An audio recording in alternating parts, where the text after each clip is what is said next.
지금부터는 가장 잔인하고 야만적이고 수치스러웠던 4차 십자군 얘기를 찐하게 말씀드린 다음에 나머지 5, 6, 7, 8차는 요약해서 말씀드리도록 하겠습니다.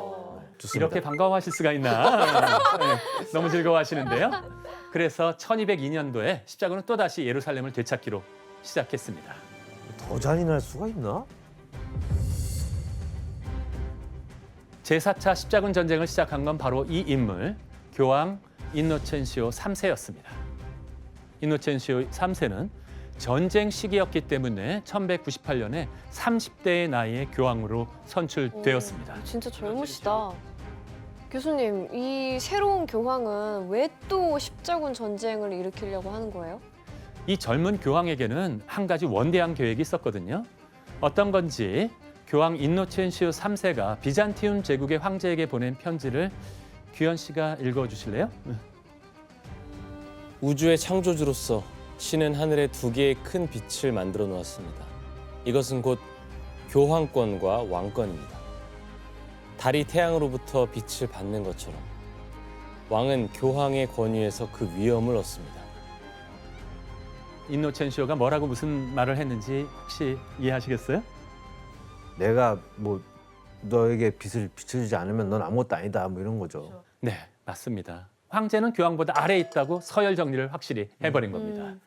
교황의 인노첸시오 3세는 이처럼 자신이 신의 대리자이고 국가의 통치 권력을 자신의 발 아래 두려 했습니다. 아, 그럼 교황권을 다시 이렇게 세우려고 한 거네요. 네, 신의 대리자를 통해서 국가의 법률과 명령을 내리는 신정 정치를 실현할 야심을 가지고 있었던 것이었죠. 교황의 신정 정치의 계획 중 하나가 바로 예루살렘 재탈환이었습니다. 게다가 1193년 살라딘이 죽은 이후에 이슬람 세력 역시 분열을 다시 갈라졌기 때문에 뛰어난 지도자가 사라지자 교황은 이때가 적기라고 생각했습니다. 그래서 기독권에 있는 세력 전체가 동원돼서 이전 십자군을 능가하는 대규모 십자군을 만드는 게 새로운 교황의 목표였습니다. 근데 교수님 전쟁을 일단 또 하려면 뭐 교황의 힘만으로는 버겁잖아요. 뭐 왕들도 도와줘야 되고 군대도 있어야 되고 할 텐데 네, 뭐 어떻게 어떤 방법을 했나요 이 교황? 여러분들이 왕이라면 그렇게 이번에 교황이 부른다고 또 네 번째인데 또 그렇게 기꺼이 나설 수 있었을까요? 아니죠. 또 조건을 내걸었겠죠? 조건이 있어도 직접 나서기는 힘들 것 같은데 전쟁. 맞습니다. 교황의 명령에 왕들은 내표하지 않았습니다. 그동안의 경험상 십자군에 들어가는 돈이 어마어마했던 것이었죠. 결국 예루살렘을 통치했던 마지막 왕의 동생과 함께 프랑스의 일부 영주들만이 예루살렘 재탄환 임무를 완수하기 위해서 나섰습니다. 그런데 전쟁은 시작부터 문제점을 드러냈습니다. 첫 번째 문제는 바로 원정의 첫 목적지가 예루살렘이 아니라 이집트였다는 사실입니다.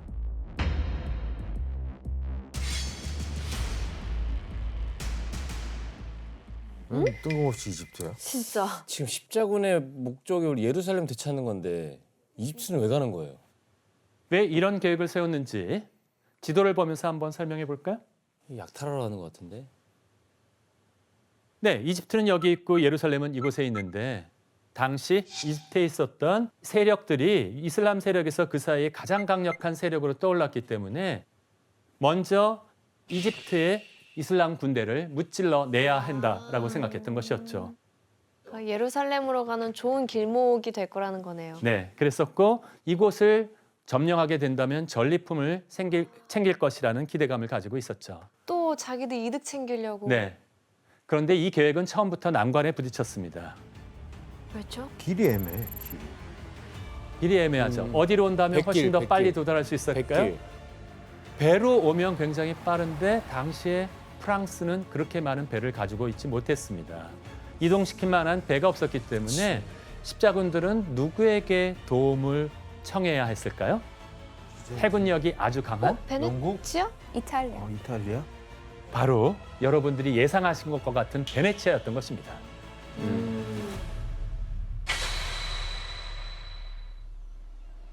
당시 베네치아는 아시아와의 무역으로 후추나 보석을 수입해서 유럽에 판매하는 나라였어요. 선박을 만드는 노하우가 많은 나라라 십자군을 이동시키는 일을 맡기에는 적절했었죠. 오. 근데 교수님, 베네치아가 그냥 갑자기 그냥 순수히 도와주겠다고 나선 거예요? 자기네들이? 장사꾼들이 그럴 리가 없겠죠. 뭔가 또 네, 거래가 뭔가 꿍꿍이가 있는데 이때 베네치아의 최고 지도자 엔리코 단돌로라는 인물이 한 가지 제안을 했습니다. 애니콜? 십자군에게 1년치의 식량과 충분한 선박을 제공해 주는 대신에 프랑스 왕실 수입의 2배에 해달하는 8만 5천 쾰른마르크를 지불하고 전리품을 동등하게 나눌 것을 요구했습니다. 아, 5대5로. 네, 5대5. 만약 여러분이 십자군이었다면 이 제안을 거절할 수 있었을까요? 그래도 근데 가야 당장 되니까. 급하니까. 당장 돈이 네, 급하잖아요. 맞습니다. 일단 그건 나중에 생각하고 일단 갈 것 같네요. 네, 한시가 급한 십자군은 역시 이 제안을 거절하지 않고 그대로 받아들였습니다. 그런데 배를 통해 이집트로 떠나게 한 그 계획에 또 문제가 생겼습니다. 본래 3만 3천 명 정도 모병할 계획이었는데 출항 날짜에 모인 십자군을 세어보니까 3분의 1밖에 되지 않은 1만 명만 모이게 된 것입니다. 이 숫자를 가지고 십자군이 약속했던 베네치아에게 약속했던 돈을 지불할 수는 없었지요. 이렇게 되면 베네치아가 이 상태에서 배를 그냥 내주면 손해보는 장사 아닐까요? 그렇죠. 베네치아는 십자군을 날아다 줄 배를 만들기 위해서 상업 활동까지 중단하고 나라에 온 힘을 쏟아서 배를 만들고 있었거든요. 베네치아로서는 손해가 이만저만이 아니게 된 것이었죠. 어떻게 해야 되냐? 베네치아인들이 불만이 극에 도달했을 때 엔리코 단돌로는 십자군에게 빚을 갚을 수 있는 해결책을 제시했습니다. 당시 헝가리의 지배를 받는 자라라고 하는 이 도시가 있는데 지금의 크로아티아의 자다르라고 하는 항구 도시입니다. 자라는 베네치아와 번번이 부딪히면서 이 지중해의 무역권을 가지고 다투고 있었는데요. 네. 베네치아에게는 눈의 가시와 같은 존재였습니다. 그런데 엔리코 단돌로는 자라를 굴복시키는 전쟁을 십자군이 도와준다면 채무 기간을 연장해 주겠다라고 제안해 온 것이었습니다. 이 자라라고 하는 도시는 헝가리에 속해 있는 도시였고요. 그렇기 때문에 같은 기독교를 믿고 있는 땅이어서 이곳을 쳐들어가는 데는 꺼리낌을 가지고 있었던 것입니다. 같은 편이니까. 당연히. 네. 이때 여러분이 십자군이라면 어떤 결정을 내렸을 것 같으세요? 베네치아를 치죠. 저라면 아무리 봐도 지원 씨가 계셨으면 십자군의 모습은 완전히 달라졌을 텐데 당시에 4차 십자군에는 그렇게 뛰어난 지도자는 없었던 것 같습니다. 근데 이 십자군 원정이 이미 본래의 목적에서 많이 변질됐잖아요. 네. 그러니까 사리사욕을 위해서라면 자라를 침공했을 것 같아요. 네, 맞습니다. 혜성 씨의 말씀대로 십자군은 놀랍게도 베네치아의 제안을 받아들였습니다.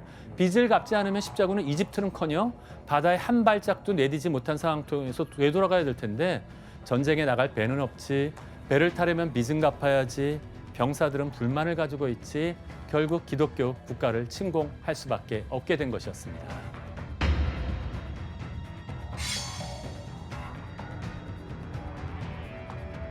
십자군의 모습들이 어떻게 보이세요? 아니 그러니까 자라 사람들은 십자군이 왜 우리를 치러 온 거지? 이러고 있을 것 같은데. 네. 베네치아 군대와 함께 자라에 도착한 십자군들은 이곳을 모두 점령해 버렸고요. 자라 시민들은 사절단을 보내서 베네치아 군대와 십자군 전쟁이 서로 평화 협정을 맺도록 노력했지만 그들은 받아들이지 않았습니다. 결국 자라는 베네치아와 십자군의 공격에 일주일 만에 어쩔 수 없이 항복을 하면서도 이 십자군이란 것 자체에 치를 떨게 되는 일들이 벌어지게 되었던 것입니다. 십자군은 들어가서 성 안에 조금이라도 값어치 있는 물건들은 빼앗았고요. 가져갈 수 없는 것들은 다 파괴해버렸습니다. 와. 그리고 빼앗은 것은 베네치아와 나누어 챙겼습니다. 그러면 그 빚을 갚으려고 그 같은 기독교인들을 친 거잖아요. 네, 이거를 뭐 십자군이라고 해야 되나? 뭐 사설 용병이라고 해야 되나요? 이거를? 그러니까 이 4차 십자군 전쟁은 십자군이란 말을 빼야 더 적합할 것 같아요. 그냥 전쟁. 네, 그렇죠. 정말 왜 4차 십자군 전쟁이 가장 수치스럽고 추악한 전쟁이라고 했는지를 아마 이해하실 것 같은데요. 예루살렘을 되찾겠다는 대의 명분은 완전히 잊어버렸고요. 같은 기독교인을 공격하는 최악의 와. 잘못까지 저질렀던 것이었죠. 와. 선생님, 와. 이 교황은 이런 내용을 알고 있었어요? 네, 교황도 뒤늦게 어머. 이 사실을 보고 받았습니다. 이게 말이 어떡해. 돼? 교황은 자신에게 충성을 맹세한 도시 자라도 그랬기 때문에요. 침략한 것에 대해서 참담함과 배신감과 분노를 동시에 느꼈을 것입니다. 결국 교황은 십자군과 베네치아의 파문이라고 하는 강력한 벌을 내렸습니다. 그러면 완전 그럼 무죄 무슨- 사설 용병 됐네 네. 진짜. 그냥 해적이 되는 거잖아요. 그렇게 끝까지 놔뒀으면 해적이 되는 것인데 네. 교황의 욕심이 그만 나중에 이 파문을 철회하게 만들었습니다. 십자군 지휘관들이 재빨리 사절을 보내서 교황한테 용서를 구하니까 교황은 십자군의 파문은 거둬들였습니다. 누구만 계속 파문 상태에 있었다? 베네치아? 베네치아는 파문 상태였지만 네가 십자군을 도와주니까 원정길을 계속해서 가라는 것은 허락해 주었던 것이었죠. 교황 인노체시우스 3세 역시 정의와 올바름보다는 예루살렘 탈환에만 몰두해 있었던 것이었습니다. 이것만 해도 충분히 충격적일 텐데 이게 끝이 아닙니다. 그런데 이때 십자군은 또 하나의 제안을 받게 되는데 그 제안은 바로 또 다른 기독교 국가인 비잔티움 제국을 쳐달라는 요청이었습니다. 누가 뭐 이게 뭔 얘기예요?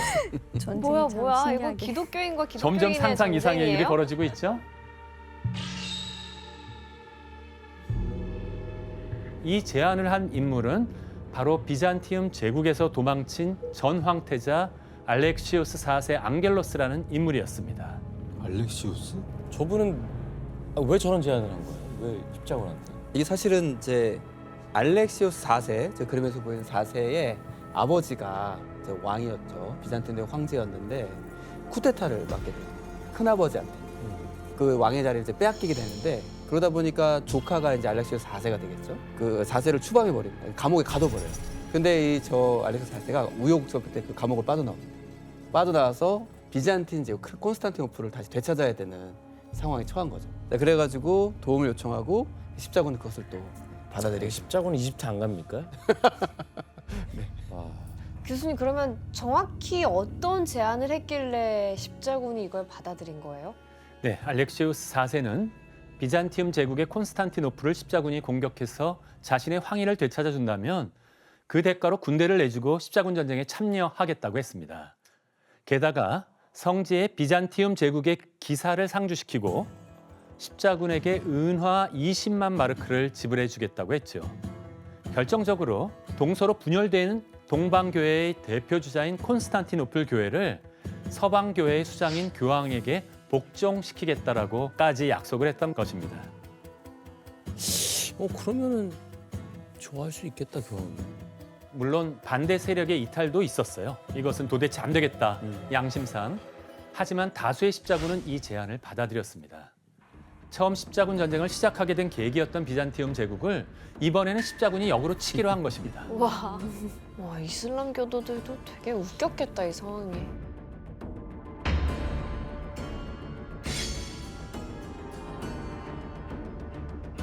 결국 십자군의 주요 지휘관인 영주들은 알렉시우스 4세와 협약을 맺어서 1203년 6월 베네치아의 군대와 알렉시우스 4세 그리고 십자군은 비잔티움 제국의 콘스탄티노플에 도착했지요.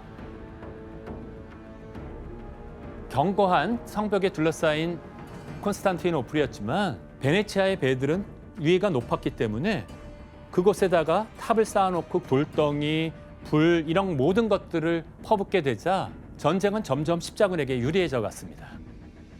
마침내 십자군이 콘스탄티노플 안으로 입성하게 되자 알렉시우스 4세의 큰아버지 알렉시우스 3세는 모든 재물과 돈을 그대로 챙겨가지고 달아나 버렸습니다. 콘스탄티노플에 들어간 십자군은 약속대로 알렉시우스 4세의 아버지를 황위에 올렸고 아버지가 돌아가시게 되자 알렉시우스 4세는 아버지의 황위를 이어받는데 바로 성공했습니다. 그건 뭐 내전만 하고 있는데 지금? 교수님 그러면 이 알렉시우스 4세가 이제 약속을 지킬 차례인데 과연 약속을 지켰나요? 안타깝게도 알렉시우스 4세는 약속을 지킬 수 없었습니다. 돈은 이미 큰아버지가 모두 가지고 달아나 버렸고 십자군과의 약속을 지키기 위해서 무리하게 세금을 걷던 알렉시우스 4세를 향해서 백성들이 반란을 일으켜버렸던 것입니다. 더더군다나 콘스탄티노플 교회가 로마 교황 아래로 들어가겠다라고 한 것은 비잔티움 제국의 성직자들과는 전혀 상의된 바가 없었거든요. 이 사실을 알게 된 비잔팀 제국의 귀족들 역시 분노를 참지 못해서 반란에 동참해가지고 알렉시우스 4세를 폐위해버렸습니다. 야, 그리고 비잔티움 제국은 이제 나는 모르니까 알렉시우스 4세가 황제가 아니니까 더 이상 돈을 갚을 수 없다라고 선언해버리게 되었던 것이었죠. 자, 이게 분위기상 이제 십자군대 비잔티움 제국의 싸움이 될 것만 같은 느낌이 드는데 십자군 가만 안 있었죠. 네, 당연히 가만히 안 있었죠. 그럴 수가 없었죠. 1204년 4월 십자군과 베네치아는 또다시 콘스탄티노플에 총 공격을 가했고 와. 1년 전과 똑같이 콘스탄티노플을 치는 상황이 벌어졌던 것입니다. 그 결과 총 공격을 한 지 일주일도 채 되지 않아서 비잔티움 제국은 항복을 선언했었죠. 와. 또다시 십자군의 승리였습니다.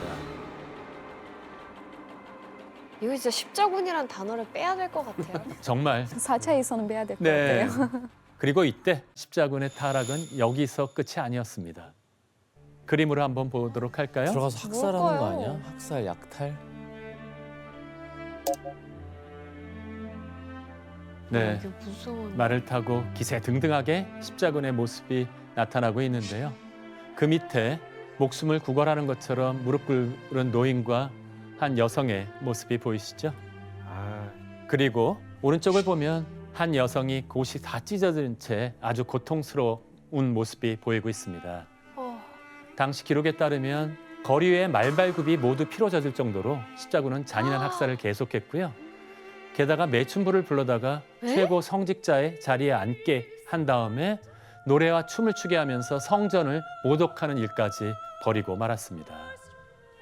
말도 안 돼.